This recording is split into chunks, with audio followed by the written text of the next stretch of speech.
and welcome to this video module on precedent transactions analysis.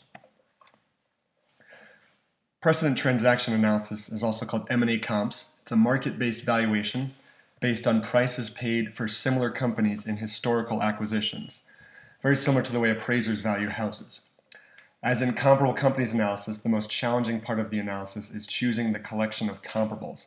Finding relevant data can be difficult, especially when compared to comparable companies analysis. The same factors go into choosing the comparables. Those are industry, size, geography, and sales channels. And the sources are pretty similar as well. They include the banker's own knowledge, maybe advice from colleagues or senior bankers. There's also database services that specialize in mergers data. SDC is a top one. Company filings can be useful, 8Ks, 10Ks, S1s that talk about historical acquisitions of companies that are going public, as well as news searches and Google searches. It's important to note that the most recent acquisitions are often the most relevant as they reflect the most recent pricing trends in the market. Extracting the data. For public targets, bankers can simply use a 10K and a 10Q, but for private targets, you may need to rely upon news stories or the acquirer's SEC disclosures, if any. Sometimes it's really just news blurbs that have news about who acquired whom, but they may not even have a deal value if that's kept private. But occasionally news stories will have deal values and even levels of revenue and hopefully even EBITDA for you to use. The data collected typically includes revenue, EBITDA, EBIT, net income, as well as information used to calculate the total enterprise value, or in this case really the deal value, which requires shares outstanding, debt, and cash balances. M&A comp presentations often include NA or not available, as certain deal multiples just won't be able to be dug up as they won't be made publicly available. The banker may know a revenue multiple but be missing the EBITDA multiple, so that's a comp that still may appear on a list but only be used for calculating average revenue multiples. Data is presented in a user-friendly fashion. The multiples then can be averaged for use in valuation. Like in public comparables, outliers should be excluded and possibly explained away, but it doesn't hurt to show them on an analysis and then note that they're not included in the averages. Multiples often exceed that from public company analysis, as M&A deals include a control premium. That's the notion that to control a company rather than just own a share in it, you have to pay a premium on the share price. Premiums are paid partly for synergies that can be realized and partly to compensate for the market undervaluing a particular entity. Let's talk about choosing comparables for our fictional company Makeup Co. As with public comparables, we'd start with a thorough examination of the target, or the client in this case. Can be done by interviewing management if we're working with them, or just by extensive research, reading online reports, research reports, news searches. The key findings were detailed in the previous module, the Comparable Companies Analysis module, but just to recap, Makeup Co. develops and sells cosmetics. So in this case, we may want to start by researching beauty industry acquisitions. If you're working for a bank, most banks will have both a subscription to a merger database, such as SDC, as well as an internal list of historical deals from many industries. One of the jobs junior bankers do may be constantly updating lists for any new deals that are made public in the market.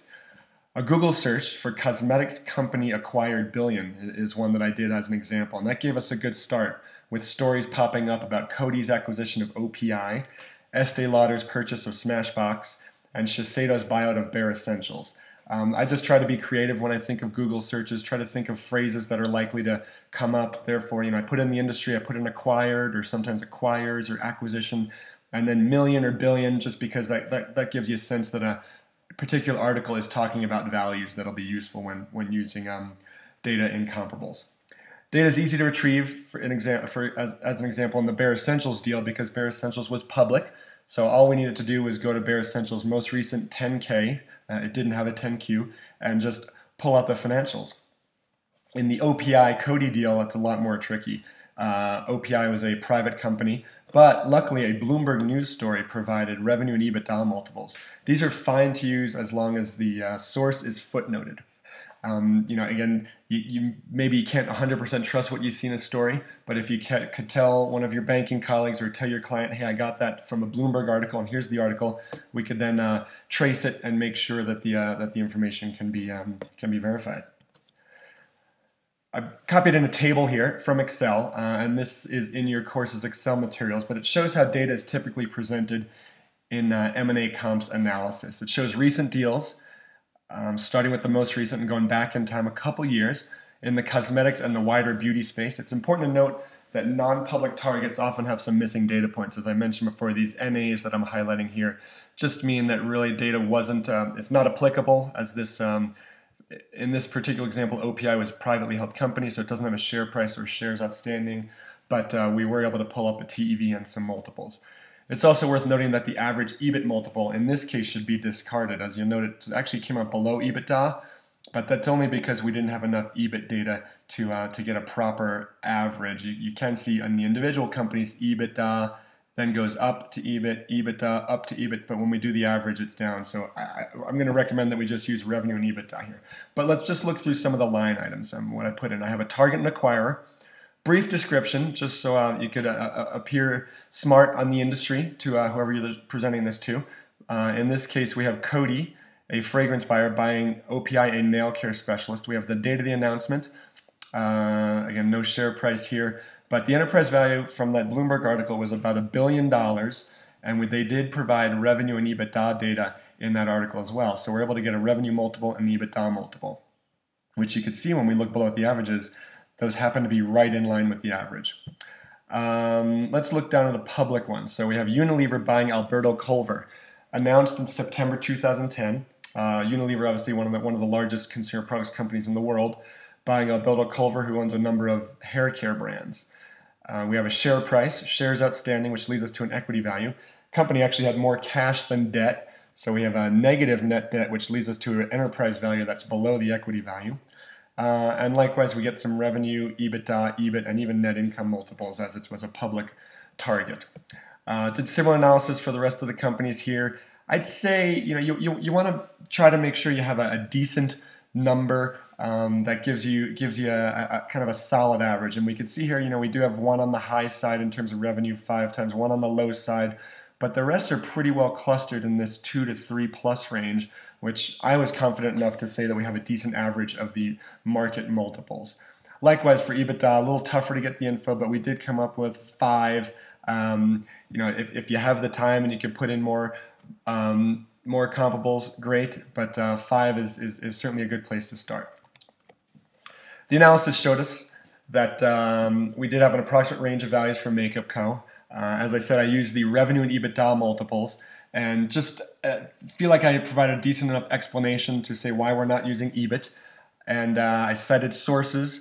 You'll see on the Excel sheet sources for the data that was non-public. And the simple math here is pretty straightforward. We have an average multiple on revenue of 3.2, an average multiple on EBITDA of 12.2. Those are then applied to Makeup Co.'s latest results, the $625 million of revenue and $156 million of EBITDA. Applying the multiples gives us a very tight valuation range, $2 billion using a revenue multiple, $1.9 billion using an EBITDA multiple. So this kind of, again, it's always nice to have a tighter range rather than a wider range, saying that your various methods of valuing are agreeing with each other. We can take a look below and see that the M&A value is above that of the comparable value, as predicted. The control premium is visible here, meaning that the M&A comp value exceeds that of the comp value. DCF range is still blank. We'll add that in a later module. Please join us.